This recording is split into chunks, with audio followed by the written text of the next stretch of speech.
Only 2025 aspirant. इस video में मैं ना तो कोई स्ट्रेटेजी देने वाली हूँ, ना ही कोई टेस्ट सीरीज ज्वाइन करो या कोई कोर्स बेचो, वो और लोग बहुत काम कर रहे हैं। मैं इस वीडियो में सिर्फ आपको जागरूक करने आई हूँ।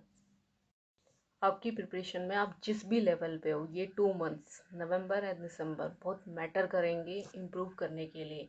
या आप 400 पे हो, 500 पे हो, 600 पे हो, जहाँ पे भी हो, अगर आपको इम्प्रूव करना है तो ये नवंबर और दिसंबर के महीने को आपको बेस्ट पॉसिबल वे से यूटिलाइज करना ही पड़ेगा। क्योंकि जब आप जनवरी में जाओगे उस टाइम पे अगर आपका स्कोर 500, 550, 600 भी आ रहा होगा तो वो इतना इनफ नहीं होगा जो आपको इतना कॉन्फिडेंस दे सके कि आप एग्ज़ाम क्रैक कर लोगे। और वहाँ पे आपको इम्प्रूवमेंट के लिए टाइम भी नहीं मिलेगा। अगर इम्प्रूवमेंट के लिए टाइम होगा तो आप मॉक टेस्ट पे फोकस नहीं कर पाओगे, क्योंकि वो टाइम होता है रिवीजन करने का और मॉक टेस्ट देने का ज़्यादा से ज़्यादा।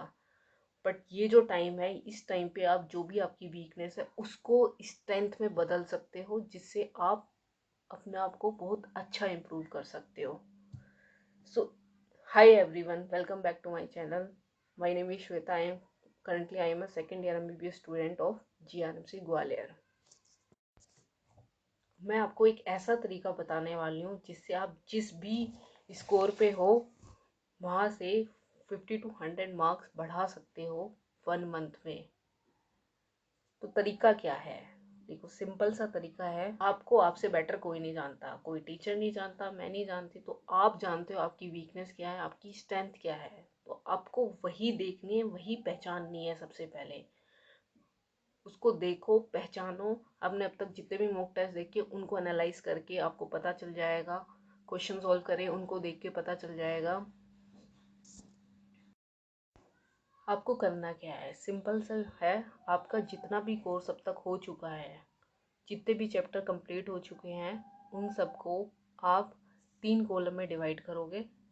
एक सबसे स्ट्रॉन्गेस्ट चैप्टर, एक इंटरमीडिएट चैप्टर और एक वीक चैप्टर। अब पता कैसे लगाएं हम कि स्ट्रॉन्गेस्ट चैप्टर हमारा कौन सा है?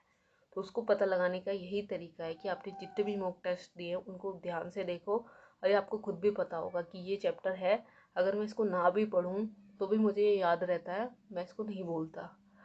और मॉक टेस्ट में देखो कि इस चैप्टर से गलतियाँ नहीं होती, या होती हैं तो ना के बराबर, एक दो कभी कभार हो जाती है जब आउट आ जाता है बहुत ज़्यादा। तो वो आप डालो स्ट्रॉन्गेस्ट चैप्टर की लिस्ट में। फिर आता है इंटरमीडिएट चैप्टर। इंटरमीडिएट चैप्टर कैसा है? इंटरमीडिएट मतलब मेरे को काफ़ी कुछ आता है, 80 to 90% चैप्टर में आता है, बट थोड़ा बहुत भी इधर उधर घुमा देते हैं तो मैं मिस्टेक कर देता हूँ। उसको डालो इंटरमीडिएट चैप्टर की लिस्ट में। फिर आता है सबसे खतरनाक पॉइंट, जहाँ पे आपको सबसे ज़्यादा इम्प्रूवमेंट की ज़रूरत है। तो वो आता है वीक चैप्टर की लिस्ट। कि यहाँ से अगर क्वेश्चन आता है तो मोस्ट ऑफ द टाइम मेरे से गलत हो ही जाता है। मैं कितना भी पढ़ लूँ मेरे से गलत हो ही जाता है। तो यहाँ पर आपको इन 2 मंथ्स में फोकस करना है, क्योंकि अभी आपने फोकस करा तो आप इम्प्रूव कर पाएंगे, और फिर जनवरी फरवरी तक बहुत ज़्यादा लेट हो जाएगा। तो अभी आपको इस अपनी वीकनेस को स्ट्रेंथ तक लेके जाना है। इन पे इतना काम करना है, इतना काम करना है कि ये स्ट्रेंथ में बदल जाए। ये जो मैंने फॉर्मूला बताया, इस फॉर्मूले को आप एक बार अप्लाई करके देखो 2 मंथ्स के लिए। अगर आपको ठीक लग रहा है, आप इम्प्रूव कर रहे हो, तो करते रहना अप्लाई 2 मंथ तक। वरना सिर्फ 10-15 दिन आप अप्लाई करके देखो एक बार, और मुझे 2 महीने बाद, अगर 2 महीने तक अप्लाई कर रहे हैं, 2 महीने बाद कमेंट में आकर बताना वेदर यू इम्प्रूव्ड और नॉट।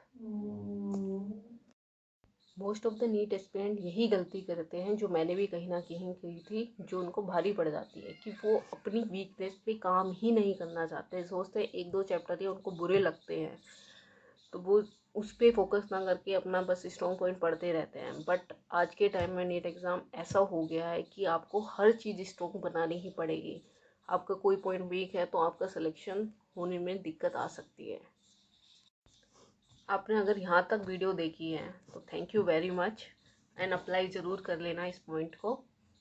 तो अगर आपने यहाँ तक वीडियो देखी है तो एक बार कमेंट बॉक्स में अपना करंट स्कोर लिख के ज़रूर जाना, और मैं 2 मंथ बाद आपसे मिलूँगी, और फिर आप बताना कि आपने कितना इम्प्रूव किया। आई एम डेफिनेटली श्योर कि कुछ ना कुछ इम्प्रूवमेंट ज़रूर होगा, और आप मेरे को खुश होकर बताओगे। आज के वीडियो में इतना ही। Thank you very much. एक बार इस चीज़ को मेरे कहने से अप्लाई ज़रूर करना, क्योंकि मैंने नहीं की थी। अब मुझे पता है मेरी बहुत गलतियाँ थी, बट मैं चाहती हूँ कि जो गलतियाँ मैंने की वो और कोई ना करे। तो वीक पॉइंट को इम्प्रूव करना है यार। बुरा लग रहा है हमें, कोई नहीं यार, 1 साल की बात है, उसके बाद कोई नहीं देखेगा, बट अभी बुरा लग रहा है तो बुरी चीज़ को करना है। कोई चैप्टर नहीं पसंद आ रहा बट करना पड़ेगा अगर सिलेक्शन चाहिए तो उस पर इतना काम करो, इतना काम करो, बुरा भी है कि वो बुरा ना रहे, वो इतना अच्छा लगने लगे और झट से सारे क्वेश्चन उसके हो जाएं। जो आपको डराता है उस क्वेश्चन को आप डरा दो। So all the best, thank you very much.